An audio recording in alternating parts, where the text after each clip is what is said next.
Hello, Sagittarius, and welcome to your reading for the full moon for March 2023. So we have this full moon coming through I was feeling one of these cards. I'm going to keep shuffling. Just a few days after the beginning of March, right?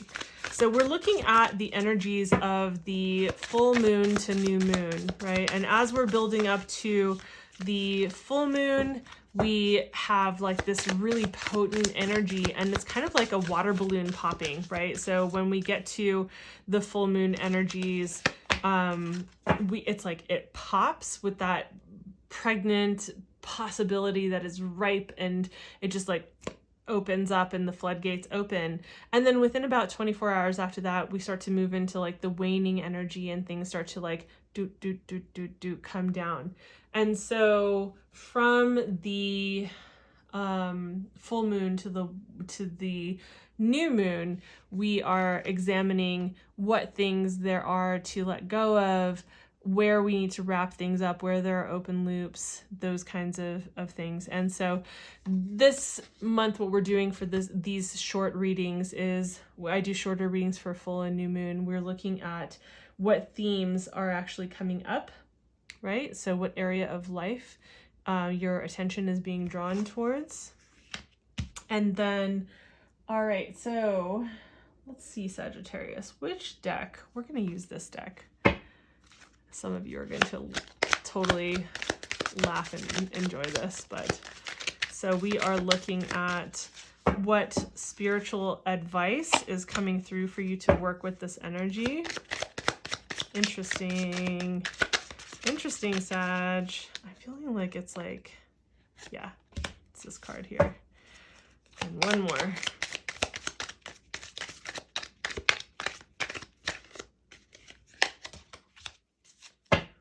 We got some deep cards for you this month, Sagittarius. Okay. All right. So let's take a look at what we have coming up for you this month. Sag sun, Sag rising. We are looking at Virgo showing up. So, you know, like Virgo, just how are you organizing your thoughts, your feelings, your habits, your day-to-day, your health?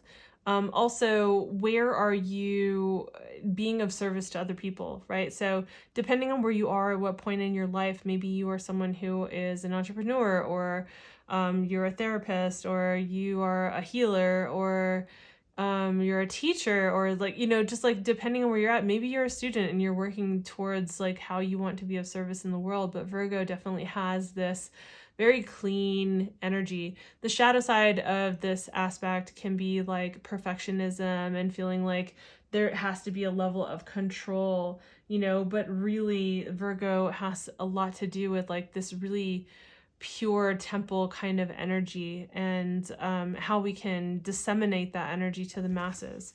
So apply that how it applies, right? Like obviously, again, it's a collective reading, so it's not going to apply to every single Sagittarius that's out there. I find it really interesting because I just see like there is this hem and haw about like what kinds of choices you need to make going forward with regard to your service in the world, and with like how you're showing up in your daily habits.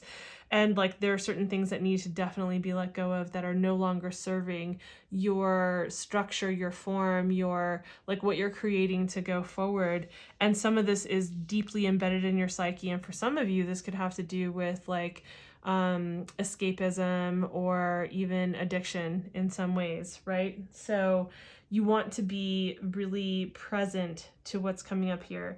The thing with the Two of Swords, did you guys notice that this is a bunny deck? So this is a deck that I use primarily, mostly for cards and cocktails, but I was just feeling it. So I hope you really enjoy this, Sag.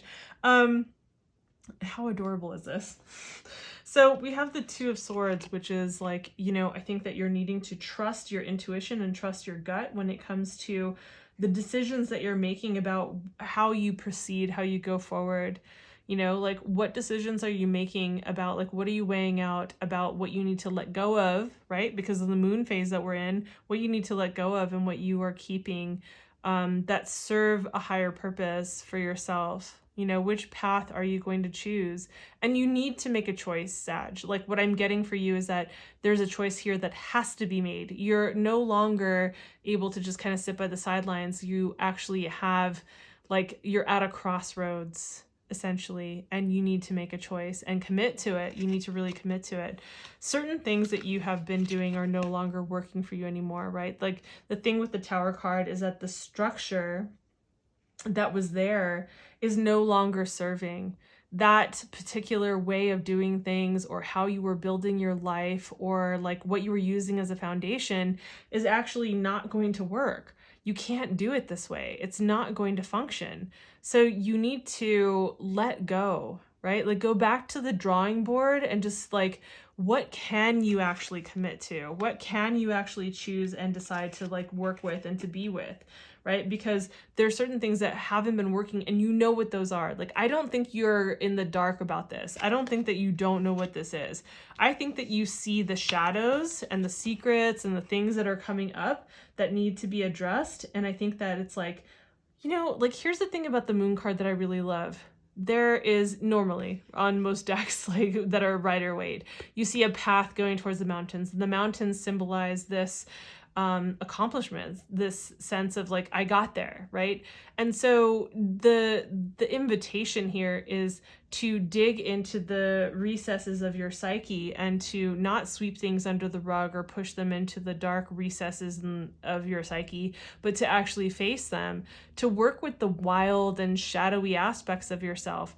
Work with them, accept them, face them, do what you need to do so that you can actually move forward, right? Because you are at this crossroads and you are at a place where it's like, you're being called into service. You're being called into doing the thing that you're supposed to do next, whether it's teaching or like traveling and doing something with the energy. Like, you know, you're like the energy with Virgo is very like of service.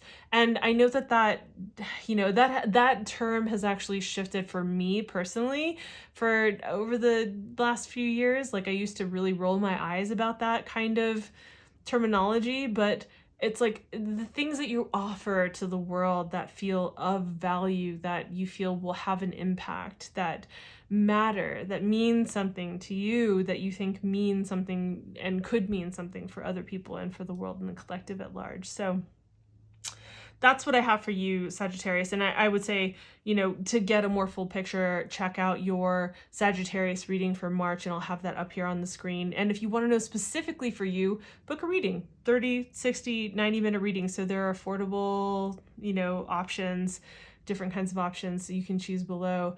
Otherwise, I will see you in the next reading. So thank you for being here. Bye.